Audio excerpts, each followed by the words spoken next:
Bom, graças a Deus. Então, para a nossa aula de ciências bíblicas, eu acabei de dizer para os irmãos e as irmãs aqui que hoje nós vamos trabalhar 3 conceitos: revelação, inspiração e iluminação. Essa mesma matéria que vocês estão tendo aqui, vocês vão encontrar num curso de teologia sistemática chamado Bibliologia. Quem estuda Bibliologia é porque está estudando teologia sistemática, e dentro da teologia sistemática é chamado de teologia sistemática por quê? Porque pega um tema, tá bem? Temática, pega uma temática e vai pegar essa temática e vai fazer uma investigação deste assunto em toda a Bíblia, tá? Toda a Bíblia. Então, o que a Bíblia fala sobre a Bíblia? Teologia sistemática, tá bom? Aí dentro da teologia sistemática uma disciplina, qual? Bibliologia.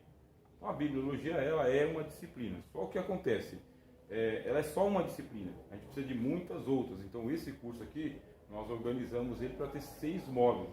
E a gente vai ficar só nas páginas do Antigo Testamento, que é a primeira parte. A gente realmente está levando a sério a nossa formação, por isso que nós somos o Instituto SERD de Educação Formal. Estamos levando a sério porque a gente pretende que ao final de 1 ano e meio, quer dizer, 18 meses, 6 módulos, nós tenhamos um mínimo de segurança daquilo que nós estamos tratando nas Escrituras Sagradas.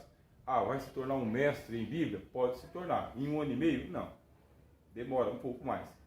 Mas é um bom início, tá bem? Um discípulo já está fazendo um bom serviço. Então, que o Senhor Deus abençoe os nossos irmãos. Hoje é a nossa aula gravada, tá bem? E é por isso que vocês estão tendo acesso neste outro horário. Então, vamos ver aqui. Aqui o livro do Dr. Sproul, O Conhecimento das Escrituras, como já foi dito para vocês aqui. Conhecimento das Escrituras. Vamos ver o que ele fala para a gente aqui na página de número 24. Com certeza o nosso irmão Tailan já deve ter lido, né? Já li um pouquinho, né? Dá vontade de continuar lendo, né? Eu li o primeiro capítulo. Então, dá vontade, ó.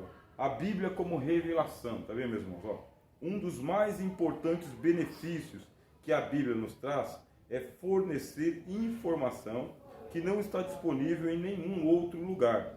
Nas universidades, temos acesso a uma enorme riqueza de conhecimento acumulado pela investigação humana do mundo natural. Aprendemos por observação, análise e especulação abstrata. Comparamos e contrastamos opiniões diferentes de notáveis especialistas. Mas, com toda a competência de conhecimento oferecido a nós nesse mundo, não há nada que possa falar-nos a partir de uma perspectiva transcendental. Nada que seja capaz de arrazoar conosco a partir do que filósofos denominam de sob a perspectiva da eternidade. Aí a página 24 e a página 25. Então o Dr. Sproul começa a dizer o seguinte: você vai passar uma vida inteira como um biólogo. E como um biólogo você vai estudar a vida. Você está estudando biologia, biólogo. Então você vai estudar a vida. E essa vida você vai ter aquela linguagem que é a linguagem do DNA, do RNA, das moléculas, né, dos cromossomos. Você vai ter toda aquela linguagem da biologia, mas nunca você vai conseguir chegar a desvendar o que é a vida. Não. E aí você fala, mas o biólogo vai dizer o que é a vida. É um conglomerado do químico com o orgânico, com o físico, etc. e tal, e com o biológico. Eu lembro que eu estudei isso aí lá no primeiro, segundo e terceiro ano do ensino médio. Tinha aula de biologia, depois tinha aula de química, depois tinha aula de física. E então, a gente falava sobre tudo isso daí. E ainda assim, de acordo com o Dr. Sproul, você não desvendou o que é o mistério da vida. E por quê? Por causa que este assunto, ele tem a sua dimensão biológica, sua dimensão química, sua dimensão física, histórica, sociológica, filosófica, e tem a sua dimensão que é transcendental. A vida é mais do que uma molécula. A vida é mais do que um conjunto de moléculas. A vida é mais do que um fenômeno químico. Ela é um assunto transcendental. E por quê? Porque ela foi doada pelo Senhor Deus da vida. Então Deus nos doou a vida. E existem assuntos semelhantes a esse aí que a gente vai passar uma vida inteira investigando e vai chegar a teorias. Por exemplo, a teoria da evolução das espécies. É uma teoria. Só que igual a teoria da evolução das espécies, existe a teoria extraterrestre.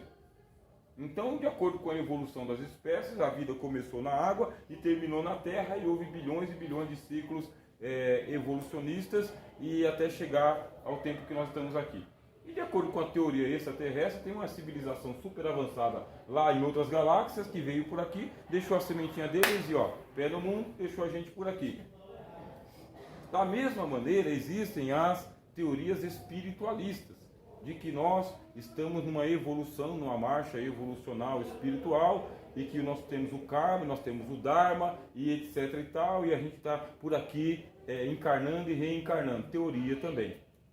E vem a teoria criacionista. Na teoria criacionista, Deus veio e criou a gente aqui dentro do jeito que está. Nunca fomos nas árvores, nunca fomos das cavernas, coisa nenhuma, nem sementinha do mal que veio lá dos ETs, tá bem? E nem uma reencarnação pagando pelos pecados cósmicos. Não tem. Quer dizer, você tem teorias.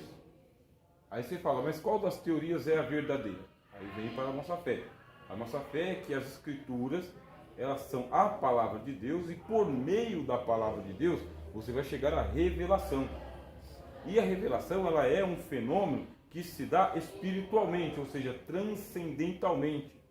A revelação não é algo que se dá pelos estudos, ou pela investigação, ou pela experiência. A revelação é um segredo, um mistério, um fenômeno espiritual, tá bem? Espiritual, provocado por Deus. É Deus quem provoca a revelação. Por quê? Porque Deus deve ser conhecido. E para ser conhecido, ele tem que se revelar. E por que Deus tem que se revelar? Porque se ele não se revelar, não tem como conhecê-lo. E por que não dá para conhecer? Por causa que ele é mais do que o meu conhecimento. Ele é transcendente.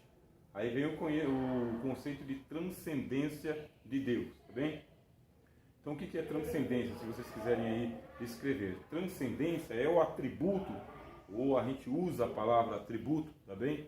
Transcendência é o atributo por meio do qual Deus se mantém fora da criação. Aí a gente costuma dizer que é Deus nele mesmo. Então, transcendência, para você que está nos acompanhando pelo canal Teólogo de Fronteira, hoje aí uma aula extraordinária que está sendo gravada para vocês, tá bem? Então, transcendência é esse atributo pelo qual Deus se mantém fora da criação. Ou como a gente diz, Deus está nele mesmo, tá bem? O que é Deus estar nele mesmo? É porque Deus não viaja. Deus não tem como viajar. E por que Deus não viaja? Porque ele é onipresente. Então, sendo ele onipresente, não tem como ele sair do ponto A e chegar no ponto B. Sendo onipresente, ele está tanto no ponto A quanto no ponto B, C, D, E, F, G, H, Y, J, A, B, A, E, Y, Z. Quer dizer, Deus está onipresente em cada partícula da sua criação, em cada milímetro de espaço. Quer dizer, e ele está presente o tempo todo, em cada zeta segundo. Não tem como ele estar presente aqui agora e daqui a pouco ele foi embora, quando a gente chegou ele já tinha ido embora. Não tem como. Tanto ele é onipresente, porque ele está em todos os lugares ao mesmo tempo, tá? Como também ele é eterno. Então é outro atributo de Deus. Qual que é o atributo de Deus que fala a sua eternidade? Ele é eterno. O que é eternidade? É aquele que não tem princípio, tá bem? Não tem princípio e não vai chegar ao fim. Esse aí é o conceito de eternidade. Então Deus é transcendente, porque está para fora da criação dele. Ele é onipresente, ele está presente em cada partícula de molécula, de átomo, de subatómo que existe. E Deus, ele é eterno, ele sempre está presente. Ele não tem como se ausentar. Espera um pouquinho que daqui a pouco eu volto. Não tem. Isso não existe para Deus. É impossível que isso aconteça. Porque se isso acontecesse, ele deixava de ser Deus. E por que ele deixa de ser Deus? Porque aí ele deixa de ser absoluto e se torna relativo. O que é absoluto? Absoluto é aquilo que absorve tudo. Absoluto. O que é um soluto, meu irmão? Então, soluto é aquilo onde eu dissolvo alguma coisa, certo? O que é o solvente? Solvente é aquilo que faz a coisa se dissolver. Então, solvente faz se dissolver. O soluto é aquilo que eu coloco e é dissolvido em alguma coisa. Deus é absoluto. Quer dizer, ele é aquele que toma todo o espaço. Se ele não for absoluto, aí ele seria relativo. Então, o que é relativo? Relativo é, eu estou perto desse microfone, mas eu estou distante da irmã Fátima. Então, isso é relativo. Eu estou perto ou estou longe? Depende do quê? Estou longe da irmã Fátima, estou perto desse microfone. Estou mais longe ainda daquele galão. Só que eu estou mais perto dessa parede. Está claro ou está escuro? Depende. Aqui, debaixo daquela mesa está escuro. E onde vocês estão? Está claro. Então, relativo é aquilo que muda. Tá bem? Então, se está mudando o tempo todo, não pode ser Deus. Deus não pode mudar.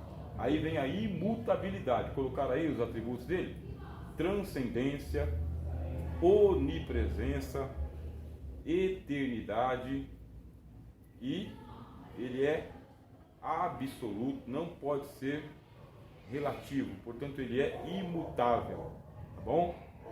Imutável. Aí você fala, mas de onde que vem esse conhecimento? Pois bem, meus irmãos e irmãs, esse conhecimento vem para nós por revelação. Qual é o livro que revela? Esse daqui. Então esse livro aqui, a palavra de Deus, a Bíblia Sagrada, é o livro que nós estudamos, é por essa razão que nós estamos aqui. E este livro, ele vai dizer para nós justamente isso que eu estou falando para vocês. Que Deus, ele é transcendente, está fora da criação dele, fora. Transcendente só pode significar isso, tá bem? É onipresente, não tem como ele estar longe da criação dele. Poxa, mas aí o senhor entrou em contradição. Entrou em contradição, está dizendo que Deus está fora da criação e ele está presente em cada partícula da criação. Por isso que é revelação. A revelação é quem diz isso para nós. Quem foi que revelou? O livro. Que livro? A Bíblia. Então o livro está dizendo isso para a gente, que ele é dessa maneira. Ah, mas aí o senhor entrou em paradoxo, né? Então, um paradoxo. Por quê? Porque Deus é paradoxal. Vocês podem escrever aí. Significa que se Deus é paradoxal, Deus consegue sustentar todas as verdades na mão dele. Todas. Só que essas verdades, para nós, que conhecemos tão pouco da verdade, elas são contraditórias. Então nós não conhecemos a verdade absoluta. Qual verdade que nós conhecemos, o irmão Anderson? A verdade relativa. Então a verdade relativa é essa que eu falei. Essa parede aqui, ela é cinza ou ela está cinza? Ela está cinza, porque quando ela foi construída, ela não era desta cor. Então ela ficou cinza. E qual que é a cor da parede? Eu não sei. Eu sei que a cor do concreto também não é cinza. Agora a cor do concreto é a cor do cimento. E qual que é a cor do cimento? A cor do cimento é a cor da pedra. Mas qual que é a cor da pedra? Então isso aí é tudo relativo, tá bem? Então, para mim dizer qual que é a cor dessa parede, eu teria que chegar lá na cor da molécula que formou a areia, que formou a pedra, que formou o bloco, que formou o cimento, entendeu? Então nós temos um conhecimento muito parcial. O apóstolo Paulo falou isso pra gente. Em parte conhecemos, e na nossa humildade a gente vai dizer, em parte conhecemos e em parte profetizamos. Então os nossos irmãos aqui de internet já começaram a entender, tá bem, por que nós precisamos da Escritura Sagrada. Precisamos da Escritura Sagrada para que a gente tenha um conhecimento mais aperfeiçoado. A Bíblia vai aperfeiçoar essa falta de conhecimento que nós temos e um conhecimento assim sobre as coisas de Deus. Porque isso aqui é um livro de revelação sobre a pessoa de Deus. Qual que é o assunto principal da palavra de Deus? Deus. Não tenha dúvida. O assunto principal não é falar sobre a ursa maior e a ursa menor. Não é. O assunto principal não é falar sobre quantas legiões tinha o exército romano. Não é o assunto principal. Quantos quilômetros dá de Jerusalém até Samaria? Não é o assunto principal. Quantos dias foi dada a volta nas muralhas de Jericó? Não é o assunto principal. Em quantos dias foi criado o mundo? Também não é o assunto principal, meus irmãos. Qual é o assunto principal da palavra de Deus? Deus. Este livro é para revelar essas coisas que eu acabei de passar para os irmãos aqui. Deus. Aí um livro é suficiente? O apóstolo João falou, eu cuido que se fosse escrever realmente para tudo e começa a escrever, o mundo não cabe. Então aí é uma hipérbole, é uma figura de linguagem para dizer o seguinte, o livro não dá conta. Ele não dá conta. Mas tudo aquilo que nós podemos saber está no livro. Moisés. O que Moisés disse para nós em Deuteronômio 29, 29? Então vamos ver aí o que Moisés disse para nós em Deuteronômio 29, 29. Né? Acredito que os nossos irmãos ficaram em ansiedade. Depois, por gentileza, vocês entrem aí no grupo dos cursistas, se você tiver na internet, aí dei um recado lá que nós tivemos problema com a internet e que por isso nós estamos gravando a aula. Daqui a pouco eu mando a aula para eles, tá bom? Vocês fazem esse favor para mim? Depois vocês entram no grupo dos cursistas e avisa eles lá, tá bom? O que diz aí Deuteronômio 29, 29? As coisas secretas pertencem ao Senhor nosso Deus, mas as coisas que são reveladas pertencem a nós e aos nossos filhos para sempre, para que nós possamos cumprir todas as palavras desta lei. Olha que maravilha. Ah, tem coisa que não está no livro, porque são secretas. Então aquilo que é secreto vai permanecer secreto. E por quê? Porque Satanás, o nosso adversário, o diabo, ele é um ocultista. Então ele é ocultista por natureza, está na natureza do diabo trabalhar com o ocultismo. Então o que é o ocultismo? É uma área das ciências, tá bem? Mágicas, tá bem? Feiticeiras, que vai fazer o quê? Vai explorar os segredos. Quer dizer que é um arrombador de cofres. É isso que o diabo é. O cara quer saber qual que é o segredo de Deus. O diabo sempre quis saber qual que é o segredo de Deus. Por quê? Porque se ele consegue descobrir qual que é o segredo de Deus, ele desvenda a vida eterna, viver para sempre. Sabe? Se ele desvenda o segredo de Deus, ele conquista a onisciência, a onipotência, a onipresença. O que a gente sabe pelo livro de Isaías? Serei como Deus. Isso aí não é um pensamento qualquer, de um serzinho qualquer. O cara tem uma alta ambição. Serei semelhante ao Altíssimo.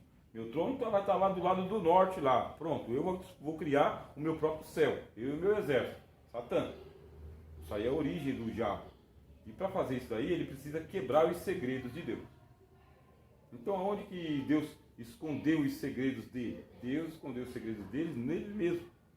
Então, Deus, ele guarda os segredos dele mesmo. Aí o livro sagrado vai dizer para a gente o seguinte: as coisas ocultas pertencem ao Senhor nosso Deus.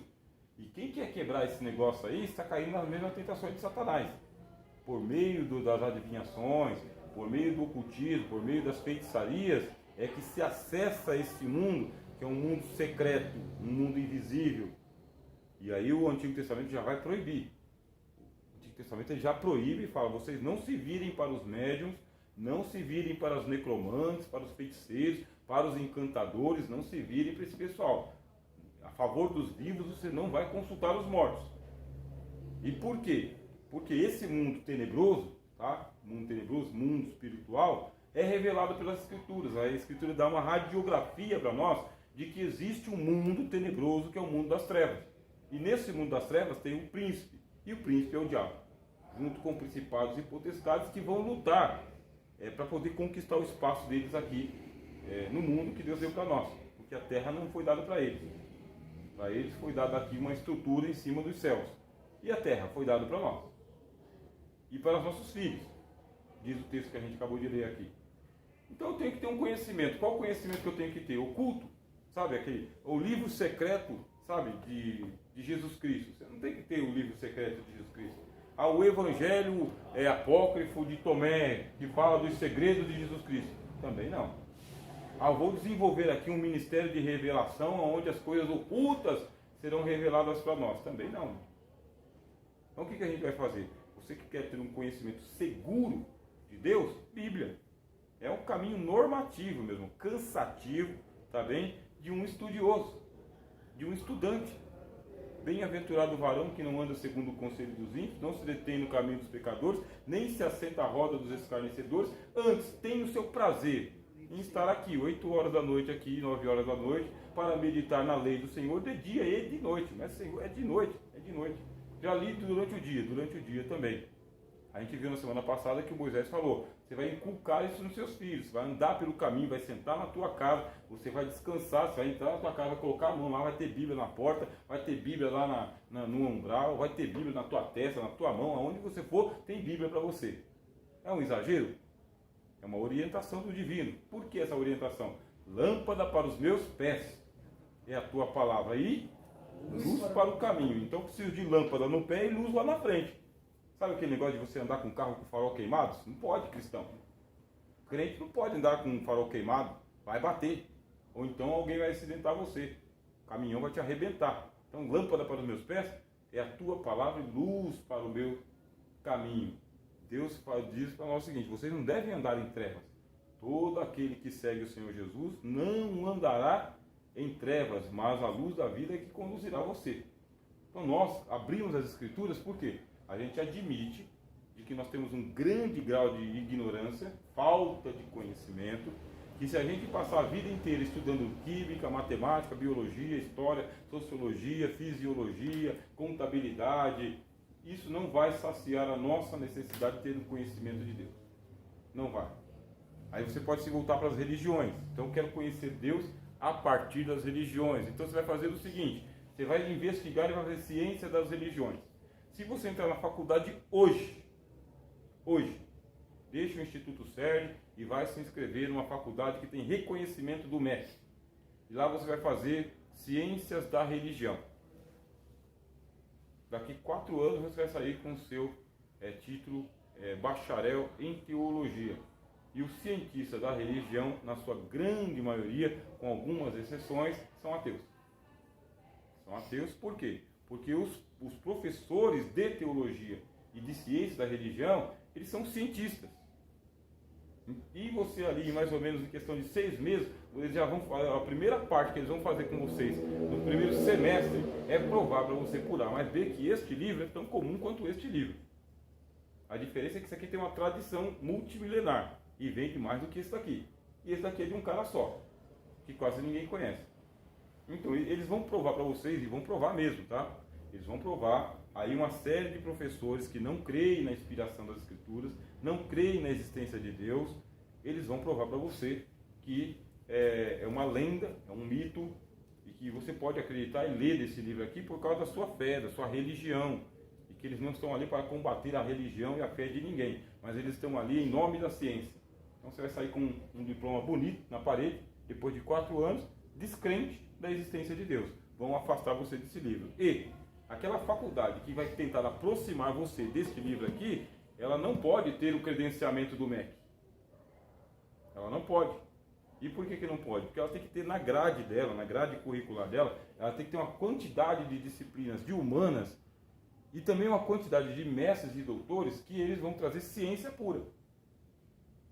E é por isso que as faculdades que têm reconhecimento do MEC, o seu curso teológico pelo MEC, elas vão oferecer para você alguns cursos de especialização para a religião, para o pastor, para o presbítero, para aquela pessoa que não quer perder a fé, quer servir o rebanho, só que é um curso um pouco mais piedoso. É gente de dentro, é gente da prata, gente de dentro, quer dizer, para salvar. Então vão vir cargas de sociologia, de filosofia, de psicologia para vocês. Eu consegui vencer. Professor, o negócio é o seguinte, o senhor está falando isso aí, que vai ter muita gente que vai assistir a gente pela internet. Aí vai dizer, não, eu entrei na faculdade e eu saí com a mesma fé. E isso aí é uma raridade. É uma raridade porque a academia brasileira, a faculdade brasileira, ela é montada por gente que não crê na existência de Deus. Eles não creem. Eles estão ali profissionalmente, é pelo salário mesmo. E por isso que o curso custa muito caro. E as pessoas procuram o reconhecimento do MEC porque pensam depois em desenvolver uma profissão em torno disso aí. Quer dizer, se você investir um dinheiro pesado para se formar, você quer o seu dinheiro de volta. E para você ter o seu dinheiro de volta, você tem que dar um curso e lá a faculdade vai falar, é isso aqui que você tem que ensinar. Agora, existem seminários que eles têm uma linhagem um pouco mais evangélica, um pouco mais piedosa, sabe? Só que não tem o reconhecimento do MEC. Não tem. Porque eles vão fiscalizar o tempo inteiro, tá bem? Fiscalizar o tempo todo. E essas faculdades elas têm que admitir pessoas de todas as confissões de fé e religiões e sem religião também. Porque o MEC, ele não é para uma religião. Ele é o Ministério da Educação e Cultura. Cultura. Então por que eu estou dizendo isso aqui? Porque nós do Instituto Certo, nós vamos nos manter dentro dessa característica de piedade. O estudo que a gente vai fazer de ciências bíblicas aqui não é ciência da religião. Isso aqui é para aproximar você dessa paixão que nós temos pelo livro. E por que esse livro? Porque ele é sui generis, irmãos. Não tem outro livro igual à Bíblia. Não tem. Ele não é o livro de um homem só, que nem o Corão é. O Corão é livro de um homem só. Quem? Muhammad. Quem foi Muhammad? Muhammad foi aquele profeta do Islã, que teve uma experiência lá com um anjo chamado anjo Gabriel, e o anjo Gabriel chegou e ficou revelando as coisas para o Muhammad. A Bíblia não é um Corão. Você nem pode chamar de Alcorão, que eles não gostam que chamem de Alcorão. Tem que chamar de Corão. A Bíblia não é um livro de experiência de um homem com um anjo. Aqui você tem um livro que ele é um milagre por si só. Porque você tem a experiência de milhares e milhares de pessoas aqui. Milhares e milhares. Não é de um homem só. Não foi uma só mão que escreveu isso aqui durante lá 60 anos de sua vida. Também não foi. Ele não é um livro como os Vedas, por exemplo. Os Vedas, que é um livro de poesias e é uma coletânea de fatos fantásticos de uma história imemoriável que aconteceu na Índia. Não é também como os Vedas. Não é. Não é como o Tao, o livro do taoísmo. Esse livro aqui ele supera todas as expectativas de experiência que vocês possam imaginar, porque o próprio livro ele é transcendente. O próprio livro ele tem uma transcendência nele. É um livro que ele está presente na memória de Deus, presente no coração de Deus. E o Senhor Jesus ele tinha uma intimidade tão grande com as Escrituras, que se essas Escrituras do Antigo Testamento não fossem a palavra de Deus, Cristo não citaria, meu senhor. O senhor entendeu? Você pode ter segurança de que a Bíblia é a palavra de Deus, porque o Cristo citou as Escrituras o tempo todo. Bem profetizou Isaías a vosso tempo, ou se quereis dar crédito, eis aí o Elias que havia de vir, ou está vendo Jonas, assim como ele esteve 3 dias e 3 noites, sabe o Salomão, nem Salomão em toda a sua grandeza. Então Cristo vai citando as Escrituras. É Moisés quem vos julgará, Moisés em quem vós confiais. Abraão viu o meu dia, quer dizer, o Jesus ele cita Gênesis, Êxodo, Isaías, Jonas, Malaquias, porque é onde está a profecia do Elias que havia de vir. Então o Senhor Jesus ele tem uma intimidade com a palavra de Deus, que é o Velho Testamento, o Antigo Testamento, cita ele sem contestar, em nenhum momento Jesus contesta o Antigo Testamento, em nenhum momento. Eu quero lembrar os irmãos e a irmã que nós vamos passar 1 ano e meio aqui, ó, Antigo Testamento. Então agora a gente está aqui, ó, nesse livro do Dr. Sproul, tá bem? Depois nós vamos começar a estudar o Pentateuco, o ano que vem. Nós vamos passar aqui 3 meses em Gênesis, Êxodo, Levíticos, Números e Deuteronômio, 3 meses em Pentateuco. Depois a gente vai passar mais 3 meses em História do Antigo Testamento. História do Antigo Testamento. Quer dizer que o primeiro semestre do ano que vem já é voltado exatamente para isso aí. Depois é que a gente vai continuar a nossa história estudando sobre como a Bíblia se tornou um livro, os manuscritos do Mar Morto e as regras de interpretação. Aí quando vocês pensaram que não, já passou 1 ano e meio. E Antigo Testamento. Então o Senhor Jesus ele cita o Antigo Testamento e ele não cita só para os fariseus, ele cita o tempo todo. Não tem pregação que o Senhor Jesus não cite as Escrituras o tempo todo. E por quê? Porque esse aqui é um livro que eu falei para você que a gente vai trabalhar com o primeiro conceito, que é o de revelação. Tá bom? O que é revelação? É só este livro, o único livro que revela a Deus verdadeiramente. É o único. Só a Bíblia revela a Deus. E os outros livros faz citações. Os outros livros faz especulações. E os outros livros faz estudos, faz referências, mas não revela. Você pode ler toda a teologia sistemática de Paul Tillich, e a teologia sistemática de Paul Tillich não vai revelar Deus. De Louis Berkhoff não vai revelar Deus. De Charles Finney também não vai revelar Deus. Qualquer livro de teologia sistemática que você lê não vai fazer uma revelação de Deus. Esse livro ele tem esse poder. Ele tem um poder espiritual, tá bem? A Bíblia tem um poder espiritual. Quando você está folheando aqui, ó, logo, primeira parte do texto do Antigo Testamento diz assim, ó: no princípio criou Deus os céus e a terra. Pronto, você já toma um impacto. Toma um impacto porque você está aí diante da ciência e a ciência está dizendo, foi o Big Bang que trouxe o mundo à existência. Big Bang. Você abre o livro dos mitos e fala, no princípio era o caos. E do caos surgiram os deuses primordiais. Daqui não, você já tem um livro dizendo o seguinte, no princípio, é daqui que eu quero conversar com vocês, que o mundo tem um princípio, e é daqui para frente. Senhor, e o que o Senhor fazia antes do mundo ser criado? Pois bem. Então o Senhor vai ali conversar com aquele filósofo da religião, e aquele filósofo ali ele vai falar com você o que é que eu estava fazendo antes de criar o mundo. Porque aí é a função da filosofia, fazer as suas especulações. Inclusive a própria filosofia cristã faz essa especulação. Mas aqui a gente não está num curso de filosofia. Aqui é ciência bíblica. Então, na ciência bíblica, você tem que ficar com a Bíblia sempre. No princípio, criou Deus o teto e o chão. O único arquiteto que existe que começa pelo teto. Porque todo arquiteto que eu já ouvi falar, primeiro cava o alicerce da terra. Esse aqui começa pelo teto para depois chegar no chão, nos céus e a terra. É isso tudo é pregação. Fala, meu irmão. Então, isso pode me tirar uma dúvida.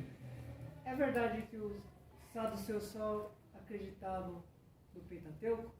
Porque eu já ouvi falar que os saduceus só acreditavam no Pentateuco. Já os fariseus achavam que todo o Antigo Testamento era válido. Exatamente. Porque tem uma parte que Jesus vai falar com os saduceus e ele cita, né? Cita a lei de Moisés. Exatamente. E com os fariseus ele já fala sobre Jonas, já fala sobre Isaías, já fala sobre outras coisas. Porque os saduceus é o seguinte, os saduceus eles eram um partido político dentro de Israel e um partido assim aristocrático, quer dizer que tinha grana. E tendo grana é o seguinte, eles também eram materialistas. Sendo materialistas, eles só acreditam naquilo que eles estão vendo, naquilo que eles estão pegando. Então, qual o livro que eles levam em relevância? A Torá de Moisés, tá bem? Então, a Torá são 5 livros. Esse Pentateuco eles levam em consideração e eles dizem que essa aqui é a única revelação de Deus, é a Torá. E o que veio depois? Aí é tradição, aí é profetas, não se tem certeza.